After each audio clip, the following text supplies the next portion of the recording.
Welcome back to my channel. ನಾನು ನಿಮ್ಮ ಪ್ರೀತಿಯ ಮೇಘನ. ಮಾವಿನಕಾಯಿ ಅಂದರೆ ಎಲ್ಲರಿಗೂ ಇಷ್ಟ ಆಗುತ್ತೆ.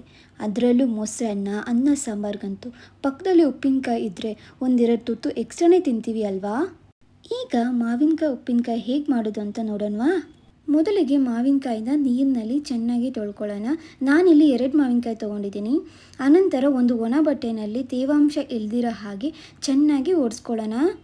ನೋಡಿ, ಈ ರೀತಿ ಒಂಚೂರು ನೀರಿರಬಾರ್ದು, ಹಾಗೆ ಓಡಿಸ್ಕೊಳ್ಳೋಣ. ಈಗ ನಮಗೆ ಬೇಕಾಗಿರೋ ಸೈಜ್ನಲ್ಲಿ ಕಟ್ ಮಾಡ್ಕೊಳ್ಳೋಣ. ಇಲ್ಲಿ ನಾನು ದೊಡ್ಡ ಗಾತ್ರದಲ್ಲಿ ಕಟ್ ಮಾಡ್ಕೊಂಡಿದ್ದೀನಿ. ನೀವು ಬೇಕಾದರೆ ಸಣ್ಣದಾಗಿ ಬೇಕಾದರೆ ಕಟ್ ಮಾಡ್ಕೊಳ್ಬೋದು. ನೋಡಿ ಹೀಗೆ. ನೋಡಿ, ನಾನು ದಪ್ಪ ಗಾತ್ರದಲ್ಲಿ ಕಟ್ ಮಾಡ್ಕೊಂಡಿದ್ದೀನಿ. ಈಗ 3/4 ಕಪ್ ಅಚ್ಕಾರದ ಪುಡಿ ಹಾಕ್ಕೊಳ್ತಾ ಇದ್ದೀನಿ. ನಿಮಗೆ ಖಾರ ಬೇಕಂದರೆ ಇನ್ನೂ ಸ್ವಲ್ಪ ಹಾಕ್ಕೊಳ್ಬೋದು. ಹಾಗೆ ಸ್ವಲ್ಪ ಅರಿಶಿನ ಪುಡಿ ಹಾಕ್ಕೊಳ್ತಾ ಇದ್ದೀನಿ. ಹಾಗೆ ರುಚಿಗೆ ತಕ್ಕಷ್ಟು ಉಪ್ಪು ಹಾಕ್ಕೊಳ್ತಾ ಇದ್ದೀನಿ. ನೋಡಿ ಹೀಗೆ. ಈಗ ಚೆನ್ನಾಗಿ ಕಲಿಸ್ಕೊಳ್ಳೋಣ. ನೋಡಿದ್ರಲ್ಲ ಈ ರೀತಿ ಸಹ ಮಾಡ್ಬೋದು. ಆಗ ಮಾವಿನಕಾಯಿ ಜೊತೆ ಚೆನ್ನಾಗಿ ಉಪ್ಪು ಖಾರ ಚೆನ್ನಾಗಿ ಹೀರ್ಕೊಳ್ಳುತ್ತೆ. ಇದನ್ನು ನಾವು ಒಂದು 10 ನಿಮಿಷ ಸೈಡ್ನಲ್ಲಿ ಇಟ್ಕೊಂಬಿಡೋಣ. ನೋಡಿ ಹೀಗೆ ಒಂದು ಸೈಡ್ನಲ್ಲಿ ಇಟ್ಕೊಂಬಿಡೋಣ.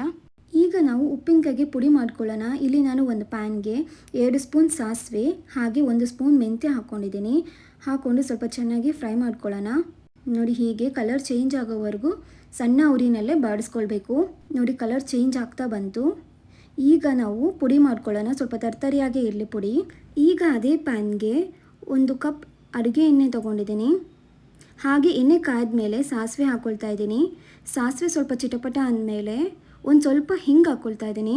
ಹಾಗೆ ಒಂದು ಪೂರ್ತಿ ಬೆಳ್ಳುಳ್ಳಿ ಹಾಕಿ ತಕ್ಷಣ ಸ್ಟವ್ ಆಫ್ ಮಾಡ್ಕೊಬಿಡೋಣ. ಈಗ ಹುರಿದ ಪುಡಿ 2 ಸ್ಪೂನ್ ಹಾಕಿ ಹಾಗೆ ಒಗ್ಗರಣೆ ಹಾಕಿ ಚೆನ್ನಾಗಿ ಮಿಕ್ಸ್ ಮಾಡ್ಕೊಳ್ಳೋಣ. ನೋಡಿದ್ರಲ್ಲ, ಕಲರ್ ಏನು ಹಾಕಿಲ್ಲ, ಬರೀ ಖಾರದ ಪುಡಿಯಿಂದ ಎಷ್ಟು ಚೆನ್ನಾಗಿ ಕಲರ್ ಬಂದಿದೆ ಅಂತ. ನೋಡಿ ಎಷ್ಟು ಚೆನ್ನಾಗಿ ಕಾಣ್ತಾ ಇದೆ. ಇದನ್ನು ಒಂದು ಗಾಜಿನ ಬಾಟಲ್ಗೆ ಹಾಕಿ ಸ್ಟೋರ್ ಮಾಡ್ಬೋದು. 1 ರಿಂದ 2 ತಿಂಗಳವರೆಗೂ ಹಾಗೆ ಇರುತ್ತೆ. ಹಾಗೆ ಪ್ಲಾಸ್ಟಿಕ್ ಬಾಟಲ್ನಲ್ಲಿ ಹಾಕಿದ್ರೆ ತುಂಬ ದಿನ ಇರಲ್ಲ ಅದು. ನೋಡಿದ್ರಲ್ಲ ಮಾವಿನಕಾಯಿ ಉಪ್ಪಿನಕಾಯಿ ಹೇಗೆ ಮಾಡೋದು ಅಂತ. ನೀವು ಮನೆಯಲ್ಲಿ ಒಂದ್ಸತಿ ಟ್ರೈ ಮಾಡಿ ನೋಡಿ. ಹಾಗೆ ಹೇಗಿತ್ತು ಅಂತ ಕಮೆಂಟ್ ಬಾಕ್ಸ್ನಲ್ಲಿ ಹೇಳಿ.